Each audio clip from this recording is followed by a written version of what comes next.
அமைச்சராக இருந்த போது முதலாக இந்த பசும்பொன்னுக்கு வந்தேன். நான் சிறைச்சாலைகளுக்கு சென்ற ஆண்டுகளிலும் வெளிநாடுகளுக்கு சென்ற ஆண்டுகளிலும் நான் வர இயலாது. இது 49வது தேதியாக நான் கலந்து கொள்கிறேன். பசும்பொன் தேவர் திருமகனார் மீனாட்சி அம்மன் ஆலயத்துக்குள்ளே தலித் மக்கள் பிரவேசிப்பதற்கு வைத்தியநாத ஐயருக்கு பக்கத்துணையாக அறிக்கை விட்டு கலவரம் செய்ய யாராவது நினைத்தால் அடியேனும் நான் ஆலயத்துக்குள்ளே வருவேன், விளைவுகளுக்கு நீங்களே பொறுப்பு என்று ஒரு எச்சரிக்கை அறிக்கை விட்டார். யாரும் தடுக்க முன்வரவில்லை. இந்த வட்டாரத்தில் இருக்கக்கூடிய தேவேந்திர குல மக்கள் பலருக்கு அவருடைய பூர்வீக நிலைகளிலே உழுது பயிரிட்டுக் கொள்ள அனுமதி கொடுத்தார். தமிழ்நாட்டில் அதிக ஆண்டுகள் பிரிட்டிஷ் சிறைச்சாலைகளிலே இருந்தவர்களில் முதன்மையானவர் பசும்பொன் தேவர் திருமகனார் ஆவார். நான் சின்னஞ்சிறு வயதில் 9 வயதாக இருக்கும்போது எங்கள் பகுதியில் சுற்றுப்பயணம் வந்த அவர்கள் பசும்பொன் தேவர் திருமகனார் என் இல்லத்துக்கு வந்தார். என் தந்தையாரை சந்தித்து நீங்கள் காங்கிரசுக்கு வேலை செய்யக்கூடாது என்று சொன்னார். அதன்படி அவர் வேலை செய்யவில்லை. அப்பொழுது என் மனதிலே அந்த சிம்மம் போன்ற தோற்றம், விடரி சிகை அப்படி சுருண்டு இருக்கும் ஆஜானுபாகவான தோற்றம் அவருக்கு அருமையாக சிலம்பம் தெரியும்.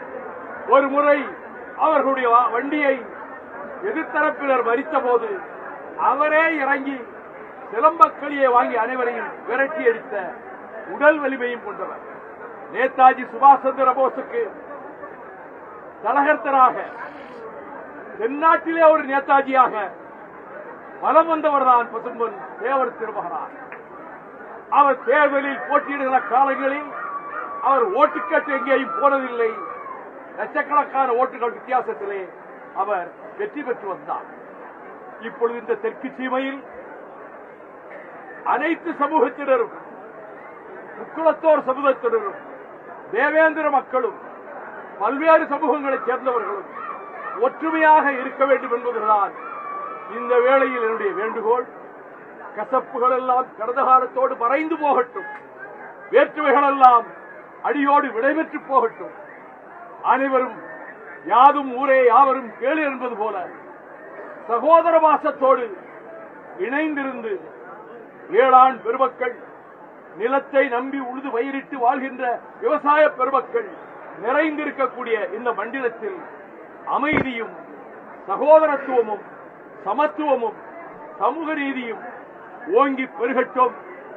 அதற்கு இந்த தேவர் ஜெயந்தி ஒரு பாதை அமைத்துக் கொடுக்கட்டும் என்று கூறி, அந்த ஒற்றுமை உணர்வு தமிழ்நாட்டுக்கு மிகவும் தேவை என்பதையும், சாதிமத சடக்குகளும் வேறுபாடுகளும் நம் எதிர்காலத்தை அழித்துவிடும் என்பதையும் இளம் தலைமுறையினர் உணர வேண்டும் என்பதையும் இந்த வேளையில் நான் இங்கே வந்து பசும்பொன் தேவர் திருமகனாருடைய நினைவிடத்தை மலர்களை தூவி அவருக்கு வீர வணக்கம் செய்கின்ற நேரத்தில் தமிழ்நாட்டினுடைய தன்மானத்திற்கும் வீரத்திற்கும் இளைஞர் உள்ளங்களில் புயல் வீசி வருகிற என் அருமை சகோதரர் செந்தமிழன் சீமான் அவர்கள் நானும் ஒரே வேளையிலே இங்கே வந்தது எனக்கு எல்லையற்ற மகிழ்ச்சியை தருகிறது.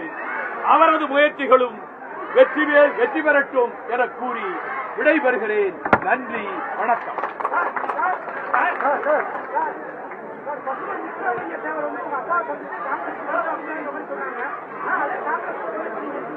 அதெல்லாம் காலம் நடந்து போய் எத்தனையோ வந்துருச்சு. அந்த எதிர்ப்புல இருந்து பசும்பொன் தேவர் திருமகனாரே அன்னைக்கு சொன்ன உணர்வோடு இருந்த மக்களே அது வெளியில இல்லையே.